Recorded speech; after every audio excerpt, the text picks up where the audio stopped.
গুলিতে আহত শিশুদের সাথে দেখা করলেন মোহাম্মদ সেলিম।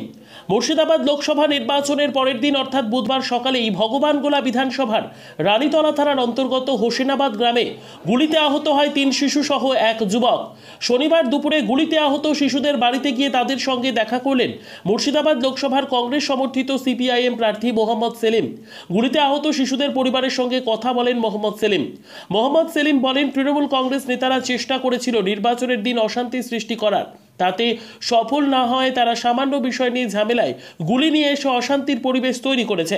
অন্যদিকে পুলিশের বিরুদ্ধে একাধিক অভিযোগ করেন তিনি। যে শিশু গুলি খেলো তার বাবাকে পুলিশ কি করে গ্রেপ্তার করতে পারে, প্রশ্ন তোলেন মোহাম্মদ সেলিম।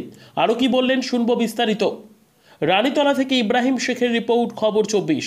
কি দেখলেন এবং কি বললেন, তার ঘটনাটা কি শুনলেন? যেহেতু ভোটের পরের দিন এরকম হলো, আমরা প্রথমে বলেছিলাম শান্তির জন্য ভোট, শান্তিপূর্ণভাবে ভোট হোক। মোটামুটি শান্তিতে ভোট হলো। তারপরে এখানকে খুব ছিল ঝামেলা, ওই পানি নিয়ে জল নিয়ে যেরকম দিয়ে যাবে, শুনলে তোমরা শাকিলা বললো তো, যার বাচ্চাকে গুলি লেগেছে। কিন্তু সেখানে তার মধ্যে কিছু গুন্ডা বদমাইশ আর তৃণমূলের লোকজন যুক্ত হয়ে গেল, তলোয়ার নিয়ে বন্দুক নিয়ে সামিল হয়ে গেল।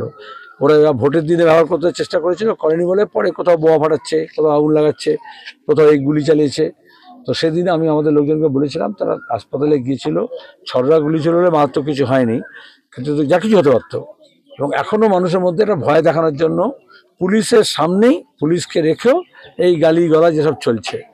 আর যার বাচ্চার গুলি লাগলো তাকেও জেলে ধরে নিয়ে গেছে, তার নামে কাউন্টার কেস করেছে। এটা পুলিশ অন্যায় করছে, আমরা বারবার বলছি।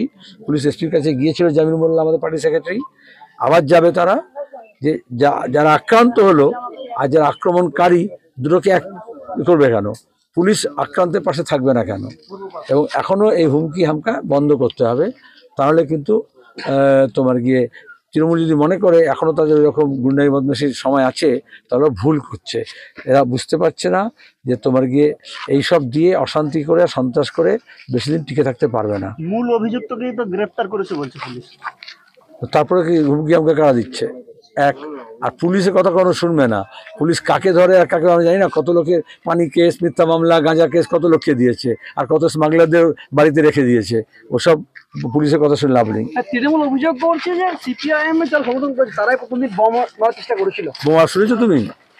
তৃণমূল অভিযোগ করছে। তৃণমূল কথা বিশ্বাস করো কেন? মিথ্যাবাদীকে বিশ্বাস করে, মুখ্যমন্ত্রীকে বিশ্বাস করে, তুমি বিশ্বাস করছো তৃণমূলকে? আর কলকাতা বা হায়দ্রাবাদে নয়, এখন নার্সিং পড়ুন আপনার এলাকায়। Bhagwangola nursing institute.